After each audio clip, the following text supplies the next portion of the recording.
everybody, welcome back to my channel, The Medieval Reader.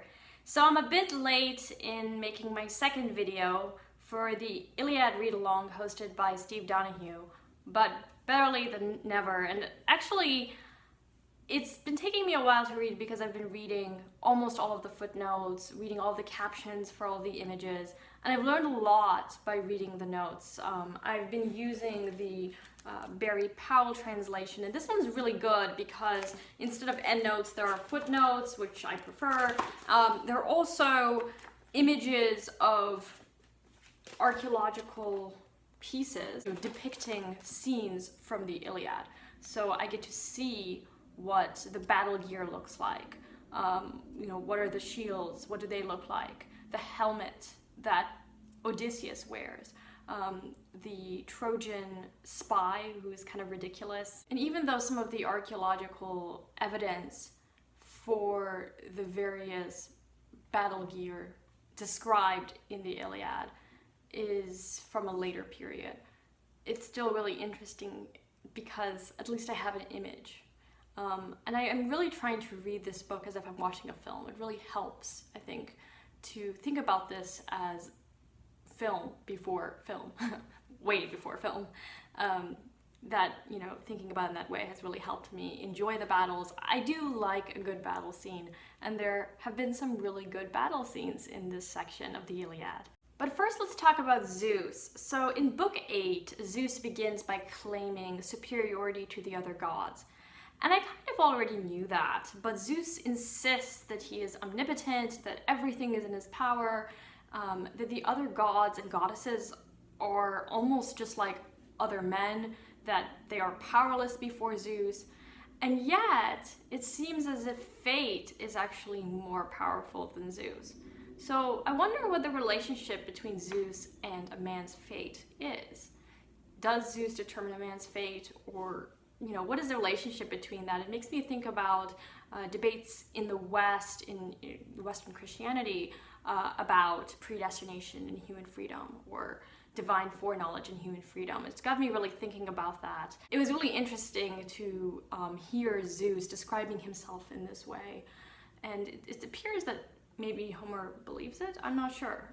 So anyway, I'm interested in knowing what you guys think about Zeus and his power, especially if you've read other works of the period describing Zeus.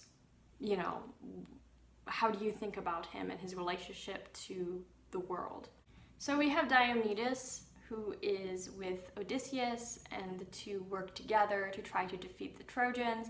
And Diomedes is attacked in his heel, and so I guess he's like an Achilles figure, because Achilles, according to Barry Powell, is not attacked at his heel as later legend has it.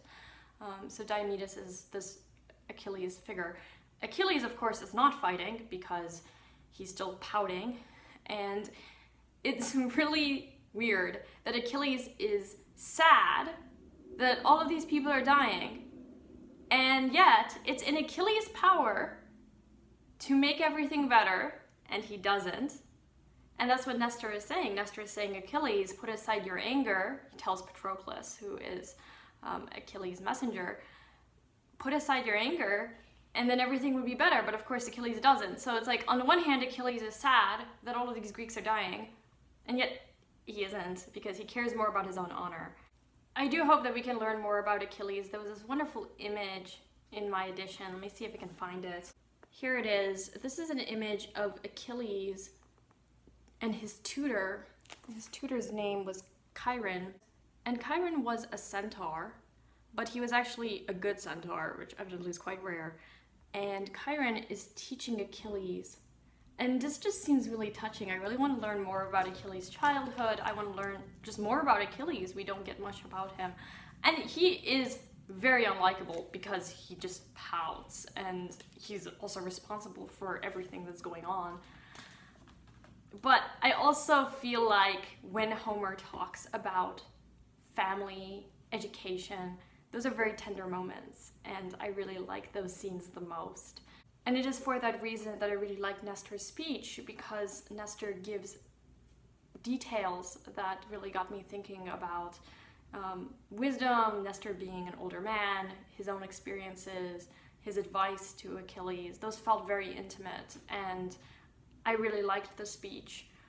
I also like the many metaphors that Homer uses. It really adds so much to the story because I have images to compare the action on the battlefield to. And repetition of the plot points reminds me again of details I may have missed the first time around. So I really like the metaphors, and I really like the repetition. I can definitely understand what purpose these two things serve in an oral work, which the Iliad is. And so we end book 12 with Hector having just broken into the Achaeans' stronghold, about to slaughter a bunch of people, and there's all of the suspense. I don't know what's going to happen, but it was a pretty epic ending to book 12, with Hector just barging in, and now the Achaeans have been disarmed a bit. We'll see what happens. I mean, we kind of know because the editor has been telling me in the footnotes exactly what's going to happen, and I know that it is a tragedy, but it's interesting to see those moments when the Trojans seem like they're going to win, or when the Achaeans seem like they're going to win, and then they don't. And why that happens, which god will intervene. I think all of that is really exciting.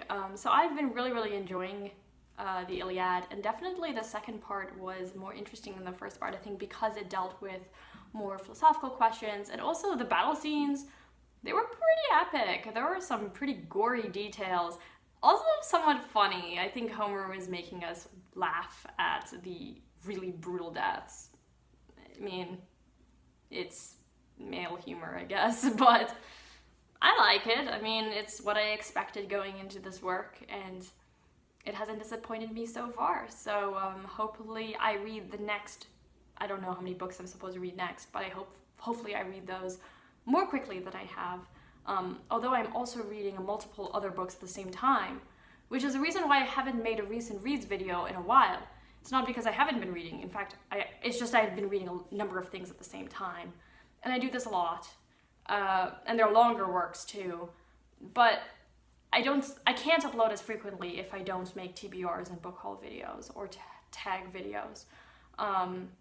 Which I don't. Although there is a few tags I do want to get to. But I have definitely, probably in the next couple weeks, I will have a recent reads video ready. And of course, I have some other plans for this channel in the summer. But anyway, let me know what you thought about the Iliad chapters 7 through 12, and I will talk to you later. Bye now.